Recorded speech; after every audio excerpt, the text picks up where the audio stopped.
Alors, bonjour tout le monde, j'espère que vous allez bien. Donc, comme on a vu la dernière fois, on a parlé des propriétés du dernier quadrilatère de notre leçon. Il s'agit du carré. On a parlé du carré, on a parlé comment obtenir le carré, on a parlé comment passer d'un losange vers un carré ou bien d'un rectangle pour un carré. On a effectivement dit qu'on peut dire que le carré est le quadrilatère parfait, car tout, ou bien toutes les propriétés de tous les quadrilatères qu'on a vus déjà, il existe dans un carré, celle des parallélogrammes, du losange et du rectangle. Donc aujourd'hui, on va essayer de voir un petit exercice, d'accord, pour pouvoir appliquer ce qu'on a vu la dernière fois. Donc suivez avec moi s'il vous plaît. On voit notre exercice. On considère la figure ci-dessous avec l'angle A. Cet angle ici est égal à 90, c'est-à-dire c'est un angle droit. Et l'angle G, celui-là, est aussi un angle droit. D'accord? Donc on remarque qu'il y a le signe d'isométrie ici, alors que la distance AE est isométrique à la distance AF. Ainsi, le signe d'isométrie entre celui-là, celui-là, celui-là, celui-là, c'est-à-dire que F est égal à FG, est égal à GH, est égal à AEH. D'accord? Plus on a deux angles droits, il s'agit de l'angle A et l'angle G. On va passer à la première question. D'accord? La première question, il nous demande pourquoi le quadrilatère EFGH est un carré. Donc, correction.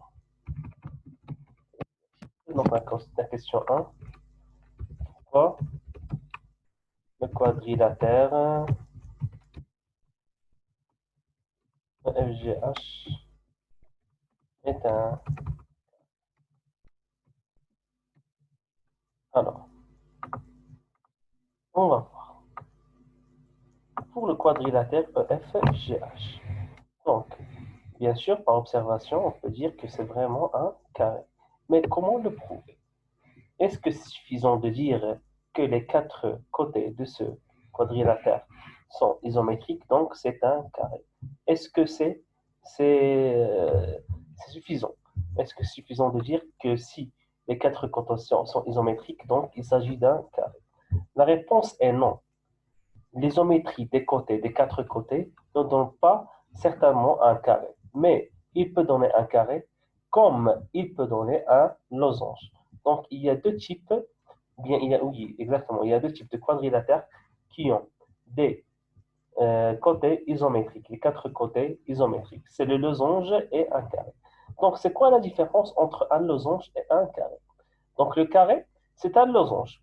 D'accord? Le carré, c'est un losange avec une propriété de plus. C'est quoi cette propriété?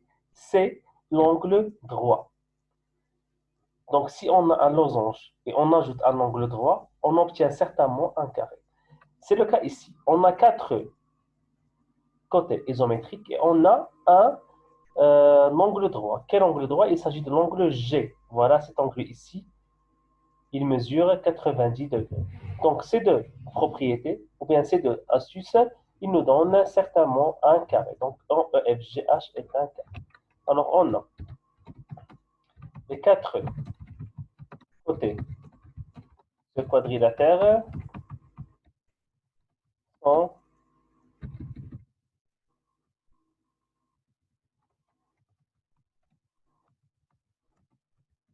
isométriques. C'est-à-dire, EF est égal à FG est égal à GH est égal à EH. Ainsi, on a un angle droit sur notre quadrilatère. Il s'agit de l'angle G qui mesure 90 degrés. Donc, le quadrilatère EFGH est un carré tout simplement. Donc, je vais encore le retirer encore une fois. Donc, les quatre côtés isométriques nous ne donnent pas certainement un carré, mais ça peut donner un losange comme ça peut donner un carré. Pourquoi ça? Car on a vu la dernière séance,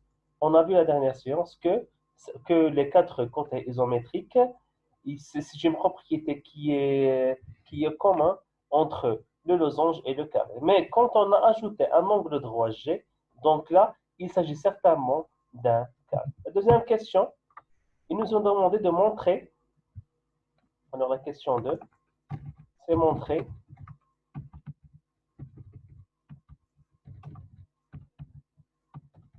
que le quadrilatère AEOF est aussi un carré. Comment on va faire? Donc, le quadrilatère AFOE, d'accord, ou le bien AEOF est un carré. Pourquoi? Donc, bien sûr, par observation, c'est un carré, mais il faut le démontrer quand même. Comment on va poursuivre pour faire cette démonstration? Donc, on va voir les données qu'on a sur notre figure. La première des choses, on a le triangle AEF est un triangle isocèle. C'est-à-dire que le côté AE, que ça dit AF, est égal au côté AE. Les côtés AF et AE sont isométriques. D'accord? De plus, il y a une donnée là. C'est que l'angle A est un angle droit. D'accord? C'est-à-dire que l'angle AEF, l'angle AEF est un triangle isocèle rectangle. L'angle AEF est un triangle isocèle rectangle. C'est-à-dire que dans le quadrilatère AEOF, il y a deux côtés consécutifs de même longueur. D'accord? Deux côtés consécutifs de même longueur, ça nous donne un losange. Mais comme il y a un angle droit qui est situé entre ces deux côtés, donc il s'agit d'un carré. Donc comme, je vais répéter, donc comme l'angle AEF est comme le triangle AEF est un triangle rectangle isocèle, c'est-à-dire que les quatre côtés sont isométriques et les quatre angles mesurent 90 degrés. Donc il s'agit d'un carré. D'accord? Donc on sait que le triangle AEF est un triangle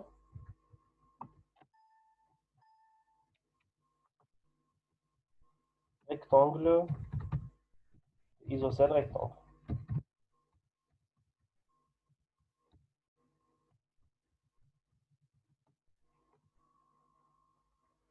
Car